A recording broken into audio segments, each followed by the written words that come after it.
All right, let's jump right into this explainer. When you grab a box of cereal in the morning, do you ever stop to think about the insane, globe-spanning journey those ingredients took just to get to your bowl? Today, we are unpacking the hidden vulnerabilities in the processed food supply chain. Specifically, we're going to look at exactly how major food companies measure and manage existential threats to our food supply, focusing heavily on how climate change, land use restrictions, and water scarcity are directly threatening the long-term availability and pricing of essential agricultural inputs. Here is our quick roadmap for today. We're going to cover 1. The global sourcing puzzle, 2. The water scarcity threat, 3. Climate and land risks, 4. Measuring the sourcing risks, and 5. Strategies for supply resilience. Let's get to it. To ground our analysis, we're looking at the SASB standards for the food and beverage sector. Now, I know what you're thinking. Standards sound like boring paperwork, right? Actually, scratch that. This is a globally recognized framework that investors use to translate massive environmental threats into hard, quantifiable business data. It literally turns the abstract idea of sustainability into concrete financial strategy. Section 1, the global sourcing puzzle. When we talk about the processed foods industry, we are looking at massive, incredibly complex ingredient supply chains. Think about it. A single packaged snack could easily contain agricultural inputs from 3 entirely different continents. Because of this setup, a localized disruption, say on the complete other side of the world, can instantly trigger extreme price volatility and input shortages right in your local grocery store.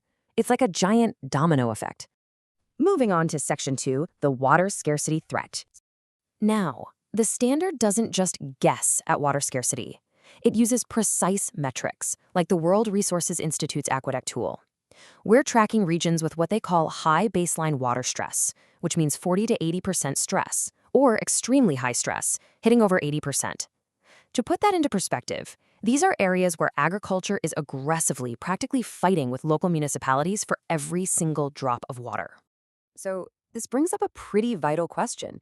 If a crucial agricultural input relies on a river that's drying up or an aquifer that's practically empty, how does a food brand account for that risk before the crop totally fails? Well, if a company doesn't know exactly what percentage of its ingredients come from these highly stressed areas, they're essentially flying blind into a future of severe water scarcity. That brings us to Section 3, climate and land risks. The SASB guidelines really hit the nail on the head here. They highlight exactly how climate change, strict land use restrictions, and extreme weather completely threaten the long-term availability of agricultural inputs.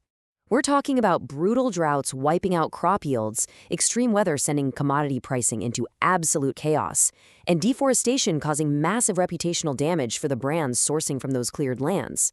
So companies are really facing this dual threat matrix when sourcing ingredients. On one hand, you have the severe environmental risks we just talked about, like droughts and climate change. But on the other hand, you have profound social risks. Think workers' rights, labor disputes, and major productivity impacts. Both sides of this coin present serious operational vulnerabilities that brands absolutely have to manage. Next up, Section 4, measuring the sourcing risks. Okay, take a look at the ingredient sourcing category right at the bottom of these disclosure metrics. Think of this as the industry's early warning system. Investors use these exact quantitative metrics to figure out if a food brand is actually prepared for future resource scarcity or if they are totally exposed to massive supply shocks. Under these metrics, companies have to identify what are called priority food ingredients. Now, this doesn't mean tracking every single pinch of salt or random spice in recipe. It means pinpointing the ingredients that either make up the biggest chunk of their financial expenses or the ones carrying major environmental and social risks. It's brilliant, really, because it shows investors exactly where the supply chain is the most fragile. And here is where the math gets very real. Metric FBPF 440A.1 requires companies to calculate the percentage of those food ingredients sourced from the high water stress regions we defined earlier, and they measure this by cost. By tracking these exact percentages across their direct Tier 1 suppliers, brands can actually quantify their direct financial exposure to water shortages. Basically, it translates a complex environmental problem into a distinct, measurable financial risk factor. Finally, let's look at Section 5, strategies for supply resilience. Now, the standard doesn't just want doom and gloom reporting, it demands action and mitigation. Companies are being forced to diversify their suppliers geographically, so they aren't totally dependent on just one vulnerable region. They're pouring R&D money into substitute crops that are way less resource intensive. And they're even investing directly in farm-level training to help boost environmental best practices right at the source. So what's the ultimate goal of all this tracking, measuring, and strategizing? Stability. It's all about reducing price volatility and maintaining a steady, reliable supply, even as global resources become more scarce. The big takeaway here for us is that tracking these sustainability metrics isn't just some corporate PR stunt. It's absolutely crucial for long-term business survival and, frankly, for keeping food on our tables at a price we can actually afford. It's a massive, incredibly complex challenge, right?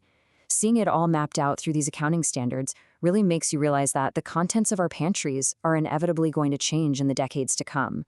As climate impacts accelerate, the brands that end up surviving will be the ones mastering these invisible metrics today. So I'll leave you with this. As resource scarcity grows, how will your favorite brands secure the ingredients of tomorrow? Thanks for joining me on this explainer, and keep questioning what's really behind the products you buy every day.